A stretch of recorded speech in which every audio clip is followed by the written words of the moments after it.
러시아 우크라이나 전쟁이 아직도 끝날 기미가 보이지 않습니다. 그저 한두 달 안에 끝날 거라고 생각을 했는데 벌써 연말을 향해 갑니다.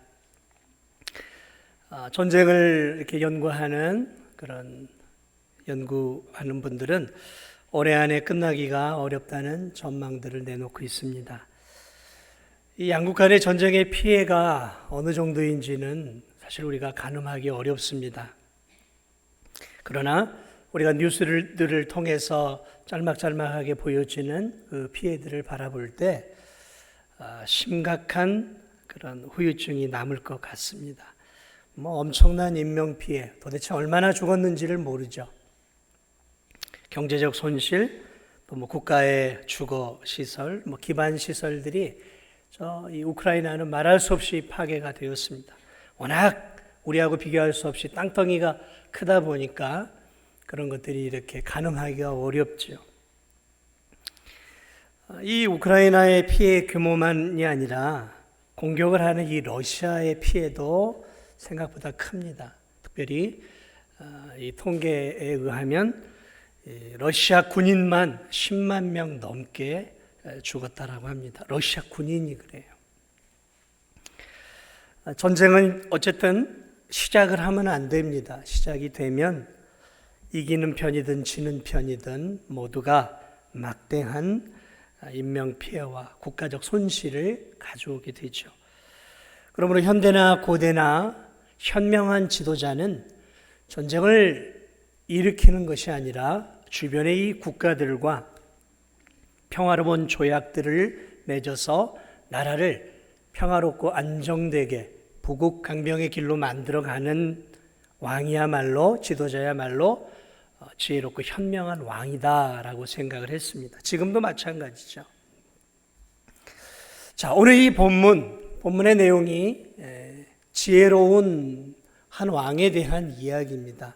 그 왕은 우리가 알고 있는 것처럼 그랄에 살고 있었던 아비멜렉이라고 하는 이 왕에 대한 이야기입니다. 오늘 이 하나님을 믿지 않았지만 상당히 지혜롭고 현명한 왕이었던 이 아비멜렉이 어느 날 자신의 이 영토 안에 살고 있었던 아브라함 부족장을 찾아옵니다. 군대 장관과 함께 찾아와요.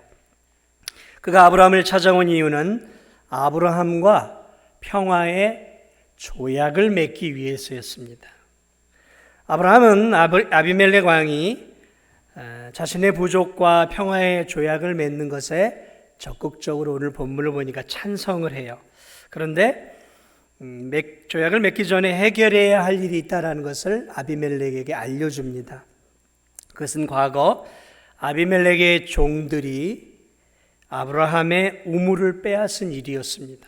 그래서 아브라함은 평화의 조약을 맺기 원한다면 불평등하고 불공정한 일들을 먼저 해결해야 평화의 조약이 맺어질 수 있겠지 않겠느냐.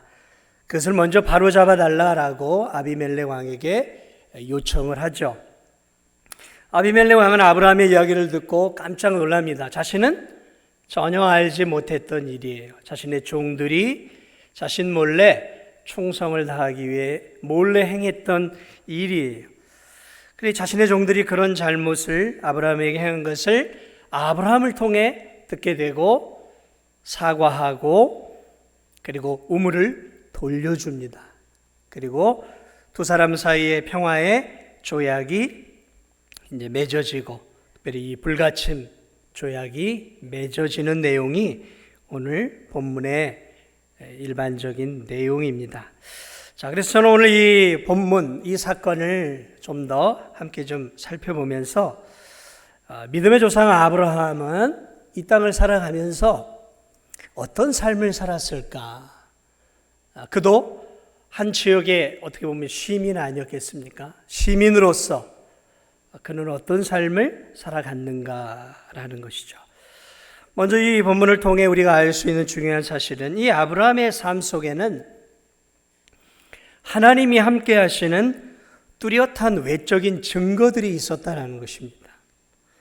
하나님을 믿지 않았던 이 아비멜렉 왕조차도 그 사실을 지금 인정하고 있는데요. 2절을 볼까요? 23절을 보니까 아비멜렉이 아브라함에게 이런 얘기를 해요. 네가 무슨 일을 하든지 하나님이 너와 함께 계시도다. 하나님을 믿는 사람이 아브라함의 삶을 관찰하고 이렇게 고백한다면 우리는 이해할 수 있어요. 그러나 지금 이 고백을 하고 있는 사람은 이방에 하나님을 믿지 않는 한 왕이 한 이야기예요. 그 이방 왕은 자신의 영토 안에서 평화롭게 살아가고 있는 아브라함의 삶을 관찰해 본 결과 지금 이렇게 말하고 있는 거예요. 야, 네가 하는 일마다 정말 하나님이 함께하고 계시는구나. 여러분, 얼마나 근사한 칭찬입니까? 믿지 않는 사람에게 우리가 이런 칭찬을 들을 수 있다면 참 복된 성도라고 저는 생각을 해요. 야, 네가 하는 일들을 보니까 하는 일마다 하나님이 함께 하시는구나. 이방 왕이 이야기를 하고 있는 거예요. 아비멜렉 왕은 자신의 땅 지근거리에 살고 있었던 아브라함의 삶을 지켜보고 있었어요. 또 그에 대한 소식을 여러 루트를 통해 꼼꼼히 듣고 있었던 것 같아요. 네가 무슨 일을 하든지 하나님이 함께 하시는구나. 도대체 무슨 의미로 이런 얘기를 했을까요? 아비멜렉 왕은 아브라함이 하나님을 경외하며 하나님을 예배하는 삶을 살아가고 있었던 것을 누구보다도 잘 알고 있었습니다. 아비멜렉 왕이 보기에 아브라함은 그 지역에서 하나님을 경외하며 하나님의 자녀로서 착하고 의롭고 진실하게 살고 있었어요. 그러므로 아비멜렉 왕이 자신의 지역에서 이 아브라함의 삶을 이렇게 바라보면서 흠을 잡을 수가 없었어요. 쫓아낼 명분도 없었어요. 도리어 저 선하고 의롭고 경건한 아브라함 같은 사람과 친밀한 관계를 맺어야 되겠다라는 마음을 가졌다라는 사실이죠. 아브라함은 하는 일마다 잘 됐던 것 같아요. 양을 키우면 양이 계속해서 늘어나고, 소를 키우면 소가 계속해서 불어나고, 염소를 키우면 계속해서 염소가 불어나면서 이 부가 계속해서 괄목할 만하게 증가하고 있었다는 거죠. 지금처럼 수십만 수백만이 사는 대도시가 아니었으니까 그런 것들이 훤히 보이지 않았겠어요. 아브라함의 부뿐만 아니라 아브라함의 이 세력이 점점 더 확장되어 가는 것들을 느끼는 거죠.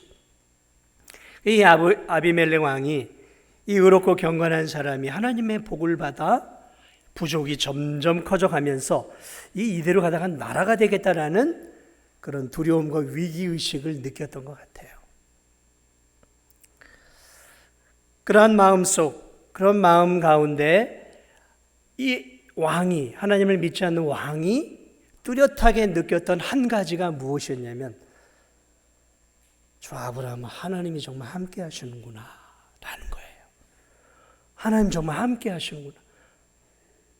저건 아브라함의 힘만으로 만들어낼 수 없는 부와 세력이다라는 것이죠. 여러분, 믿지 않는 사람이 하나님을 인정하는 게 쉽겠습니까? 믿지 않아도 어려운 일이에요. 그런데 이 왕이 그걸 인정하고 있어요. 그것도 아브라함 앞에서요. 이건 사실 자존심 상하는 일이죠. 자신도 믿는 신이 있었을 거 아닙니까? 그런데 아브라함을 만나놓고, 야, 네가 믿는 하나님이 진짜 너와 함께 하는구나. 내가 보니까 진짜 함께하고 있어. 참 놀라운 고백이 아닐 수 없는 것이죠. 하는 일마다 함께하는 형통한 삶을 살아가는 이 아브라함의 삶의 모습. 그의 인격과 그의 살아가는 의로운 삶이 동반되지 않으면 절대로 이 아비멜렉 왕이 그런 말을 하지는 않았을 거예요. 이 아브라함이 세상 사람들처럼 탐욕을 가지고 욕심을 가지고 불의를 저지르고 그러면서 부를 이렇게 쌓아 나갔다면 아비멜렉 왕은 그렇게 얘기하지 않았을 거예요. 이렇게 생각했을 수 있어요. 야, 말도 안 돼, 말도 안 돼. 저렇게 악하고 못된 짓을 하면서 부를 늘켜가는.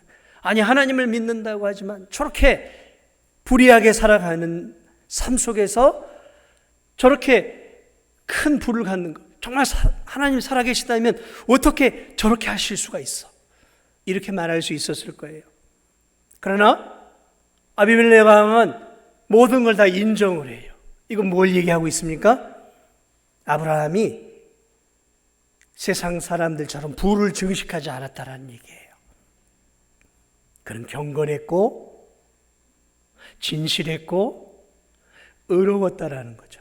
흠잡을 데가 없는 삶을 살아가고 있었다라는 것을 이 짧은 고백 속에서 우리가 볼 수 있는 거예요.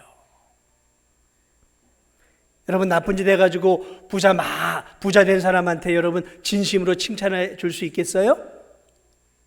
칭찬 못하는 거죠. 아유, 못된 짓 해가지고 부자 됐구만, 망해라, 속으로 그런 마음 갖지 않겠어요?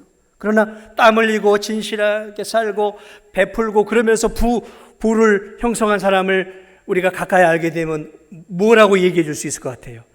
야, 네가 그렇게 사니까 복을 받는 거야. 네가 그렇게 사니까 하나님이 복을 주신 거야. 우리 그렇게 말할 수 있단 말이죠. 아브라함이 그랬어요. 그래, 아비멜렉 마음속에 그런 마음이 들었어요. 야, 저렇게 하나님을 경외하고 하나님의 복을 받는 사람과 내가 빨리 화친 조약을 맺어야 되겠다. 더 커지기 전에, 더 세력을 키워서 나라가 형성되기 전에 빨리 불가침 조약, 평화의 조약을 맺어야 되겠다. 그리고 아브라함께 나오고 있어요. 여러분, 이 원래 이 동맹이라는 것은 약한 부족이 강한 부족에게, 또는 약한 나라가 자기를 보호하기 위해서 강한 나라에게 동맹을 요청하는 거예요. 요청하는 거예요. 뭐 큰 나라가, 힘 있는 나라가 야, 우리하고 동맹하자 뭐 그러는 거 아니에요. 우리나라 이 한미 동맹 저절로 맺어진 거 아니에요. 과거에 없이 살던 그 6.25 전란 이후에 이승만 대통령과 이 사람들이 그렇게 애를 써서 만들어낸 거란 말이죠. 강한 나라는 쉽게 약한 나라와 동맹을 맺으려고 하지 않아요. 우크라이나가 지금 무엇입니까? 그가 유럽연합 안에 들어오려고 몸부림치고 있어도 쉽게 문을 열어주지 않잖아요. 쉬운 거 아니에요. 강한 나라 안에 들어가려고 한다는 것이 어려운 거예요. 그런데 지금 오늘 이 강한 나라였던 아비멜렉 왕이 한 부족장에 불과한 아브라함에게 찾아와서, 제가 볼 때 이건 자존심 상하는 일이에요. 동맹을 맺읍시다 라고 찾아온 거예요. 동맹을 맺읍시다. 불가침 조약을 맺읍시다. 당신의 후대, 우리의 후대에도 서로 침략하지 않도록 우리 평화의 조약을 맺자라는 거죠. 뭘 느꼈을까요?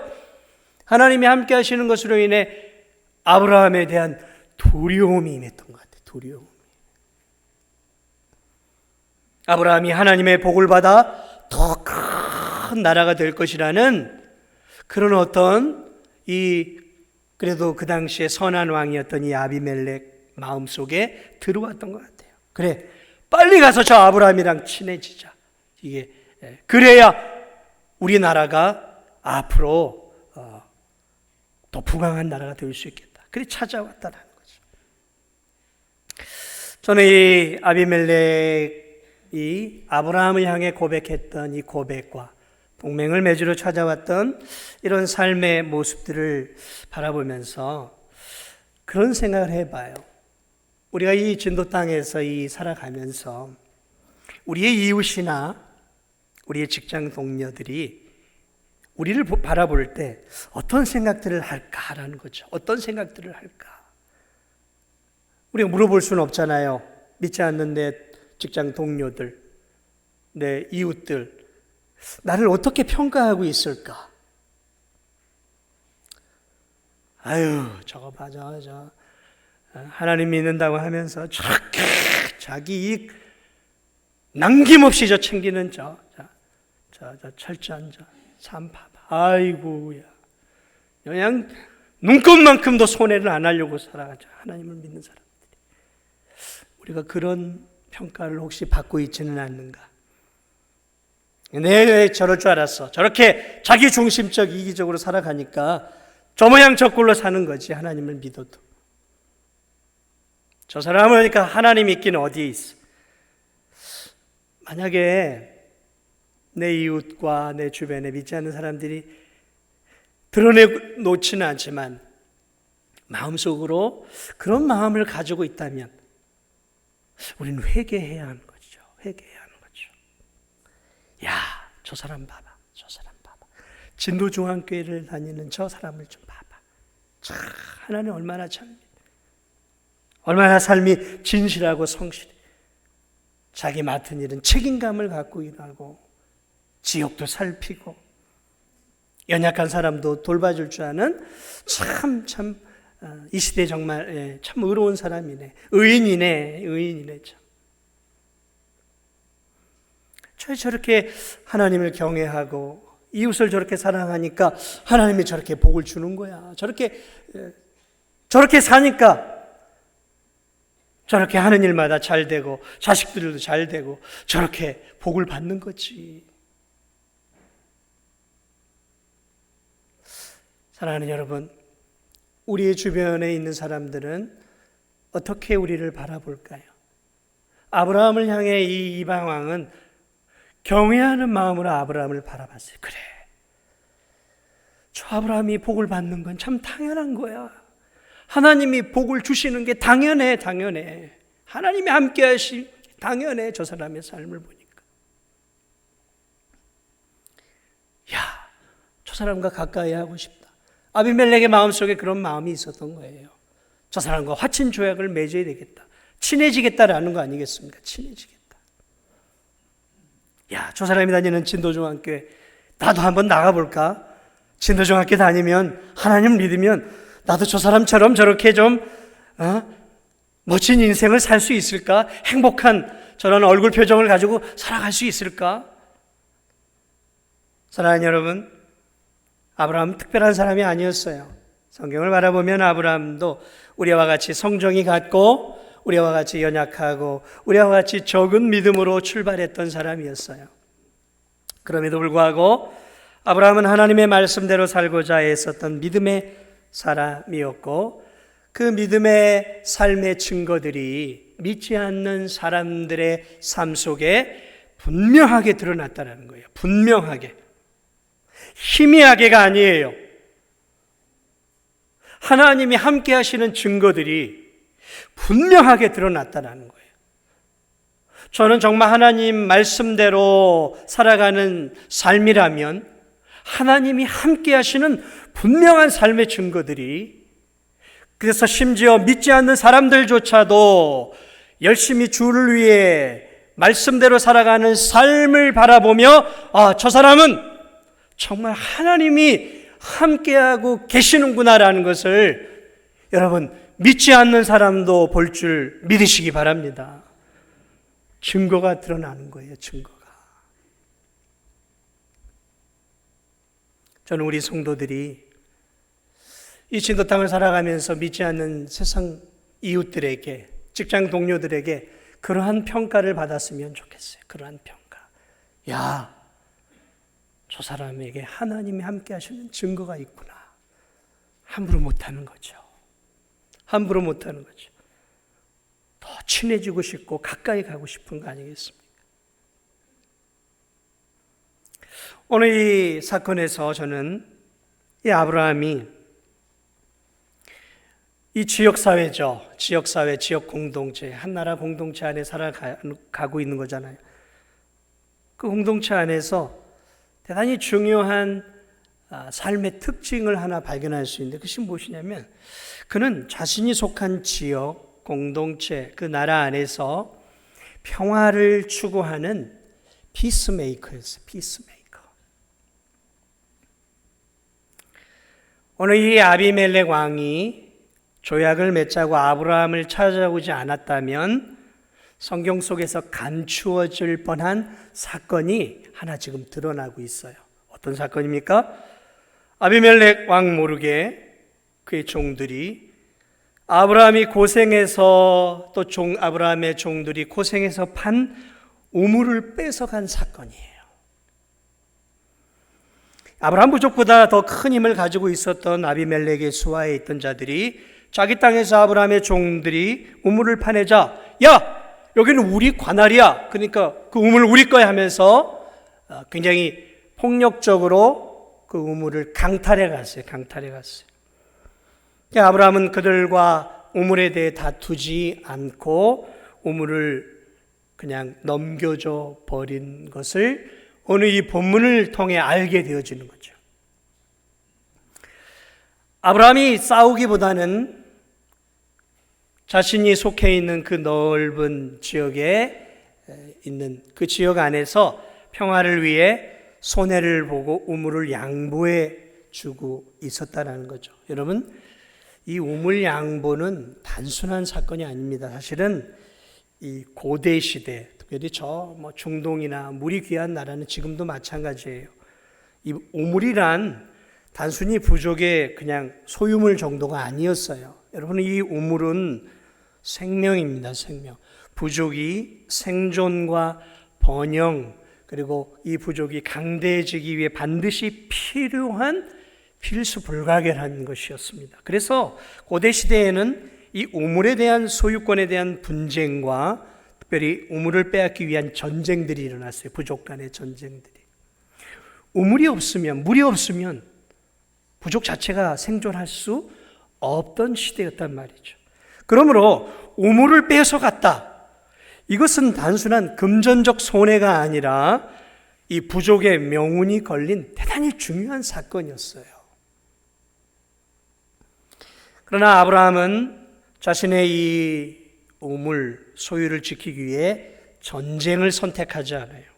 사실 이 정도 되면은 전쟁을 할 수 있습니다. 특별히 아브라함 정도라면.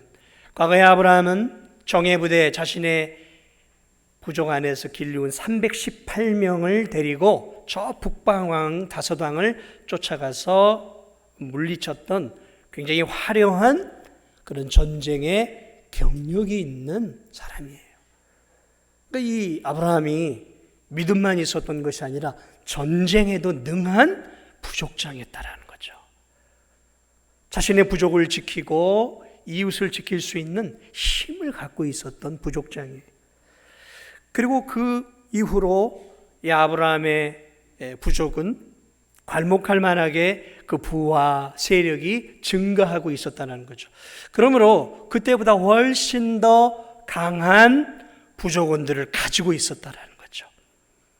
그러므로 아브라함이 원하기만 했다면 그 우물을 지키기 위해서 전쟁도 불사할 수 있었어요. 그런 힘이 있었다라는 거죠. 아브라함에게 야망이 있었다면, 제가 볼 땐 그래요. 아브라함에게 야망이 있었다면 그랄과 싸워서 그 그랄 지역을 전체 흡수할 수 있는 능력이 아브라함에겐 있었다라는 거예요.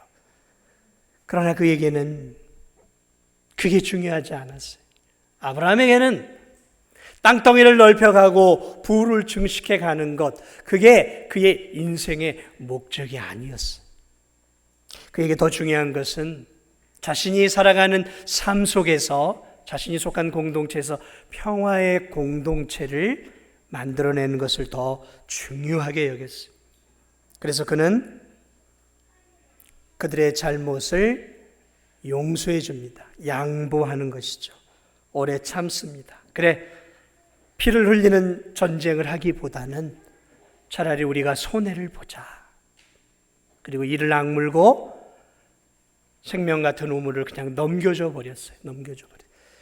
그러나 어느 만큼의 시간이 흘러 오늘 이 아비멜렉 왕이 조약을 맺자고 아브라함을 찾아온 것이죠. 그래, 아브라함이 당연히 평화를 사랑하는 사람이니까 동의하죠. 계약을 맺자. 그런데 아비멜렉에게 이제 따집니다. 너희가 진짜 평화의 조약을 맺기를 원한다면 이 불공정하고 불의한 사건 하나는 해결해라. 그래야 우리가 우리 부족과 우리의 종들이 기쁨으로 평화의 조약을 맺을 수 있다. 왜냐하면 아브라함은 용서할지라도 힘을 다해 생명을 다해 우물을 팠던 그의 하인과 많은 종들은 아비멜렉 왕과 그 나라에 대해 분개를 갖고 있었기 때문에 이 문제가 해결이 돼야 되는 거죠. 그래서 아비멜렉 종들이 자신들의 우물을 갈취한 것에 대해 분명한 사과와 그리고 회복과 이런 것들이 선행되어 공정이 이루어져야 조약을 맺겠다는 거죠. 이런 걸 보면 아브라함은 진정한 화평을 원하는 평화주의자였어요. 그냥 얼떨결에 오케이 이렇게 맺자가 아니라 어떻게 보면 부족과 국가 간의 조약을 맺을 때 자신만이 아니라 자신의 모든 부족원들도 관계를 맺는 거란 말이죠. 동맹을. 그러면 갈등의 불씨가 없어야 온전한 조약이 맺어지고 평화가 이루어진단 말이죠.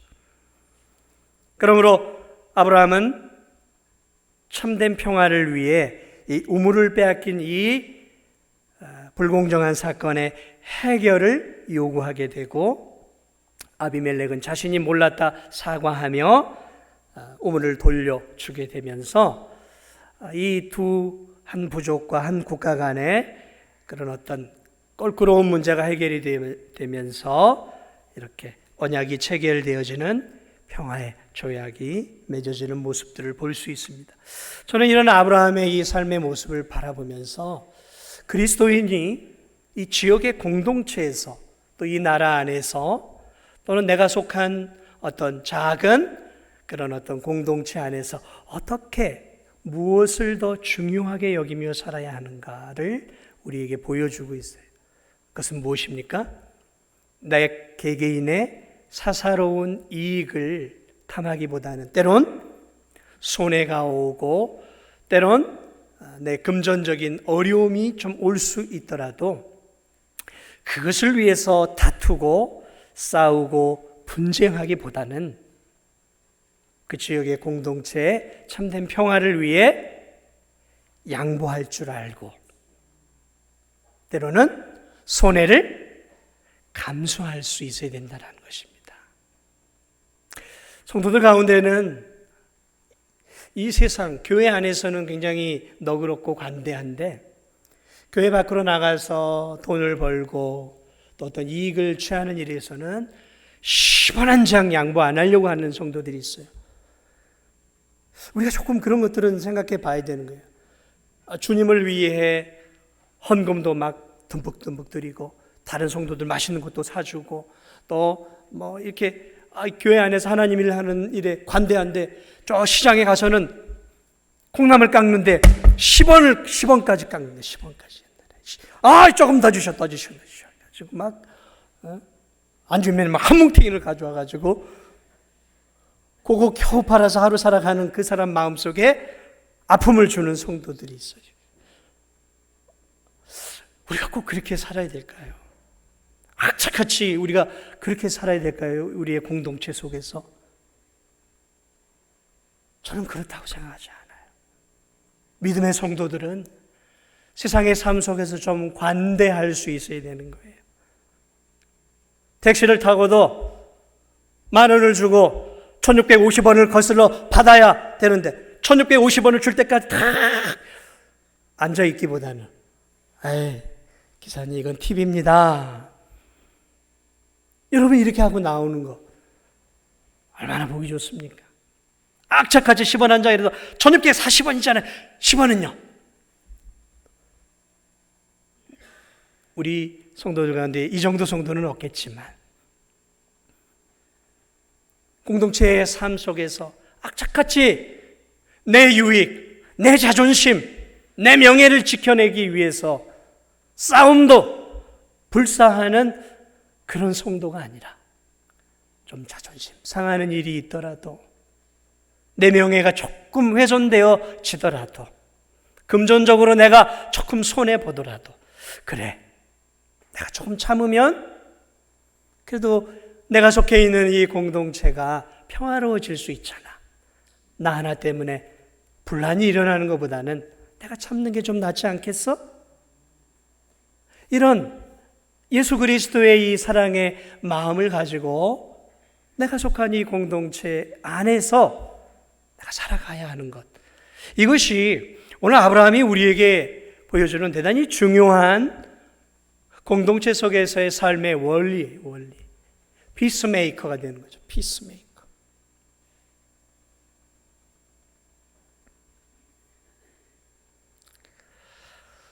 사랑하는 여러분, 오늘 얼마나 이익에 민감한 시대입니까?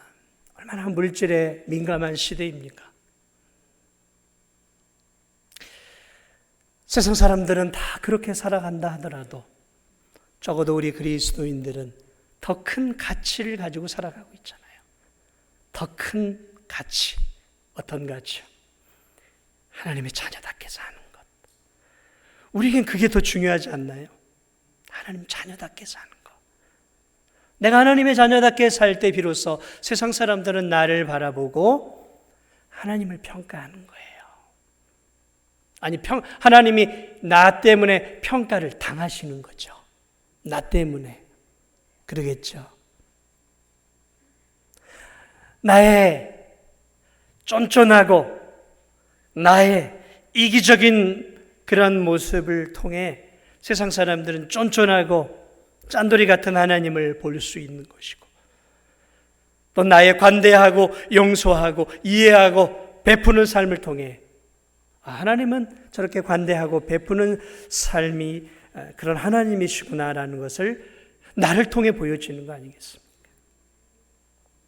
성도는 양심의 문제나 또는 성경의 위배가 되는 진리의 문제, 신앙의 문제가 아니라면 너그러워야 돼요. 성경의 진리의 위배가 되는 것은 하나님의 영광에 관련된 문제이기 때문에 우리가 가만히 있어서는 안 되는 거예요.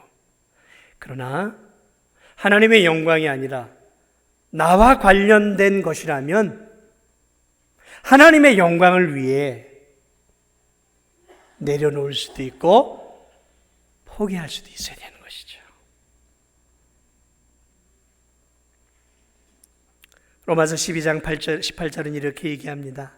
할 수 있거든 너희로서는 모든 사람과 더불어 화목하라.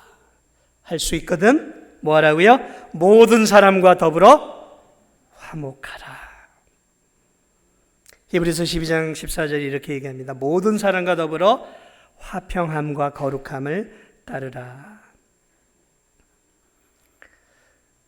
말씀을 마무리합니다. 아브라함, 그는 하나님을 경외하고 그 지역사회, 이방 지역사회에서 살면서 의롭고 선하고 진실하게 살아갔어요. 그리고 그 지역 안에 화평을 만들기 위해 애를 썼어요. 그리고 하나님은 그에게 이방 왕도 세상 사람도 느낄 수 있을 만큼 하나님의 은혜와 복을 부어주었어요. 저는 오늘 우리 진도중앙교회 성도들이 이런 아브라함처럼 이 땅에서 하나님이 기뻐하는 하나님을 경외함과 또 이웃을 품고 이웃과의 화평과 또 의로운 삶을 통해 하나님이 여러분에게 복을 부어주시고 은혜를 부어주시는 그 놀라운 삶이 믿지 않은 많은 사람들에게 분명하게 보여주는 그런 은혜가 있기를 주님의 이름으로 축복을 드립니다. 아브라함은 계약을 맺고 바로 그 우물가에서 그 지역 이름을 정해요. 브엘세바. 브엘세바라는 말은 그 우물과 연결이 되어 있어요. 언약의 우물이라는 거예요. 언약의 우물. 그리고 그 우물 옆에 뭘 심냐면 에셀나무라고 하는 장수목을 심어요. 장수목. 오랜 세월 클 수 있는 그 우물을 자기 것으로 삼고 오랜 세월 잘 클 수 있는 장수목을 탁 세워요. 어떤 의미가 있을까요? 여긴 내 땅이야. 원래 하나님이 우리와 우리 후손들에게 주신다고 했어요. 그래서 이 브엘세바는 나중에 이스라엘의 최남단 경계선이 되어져요.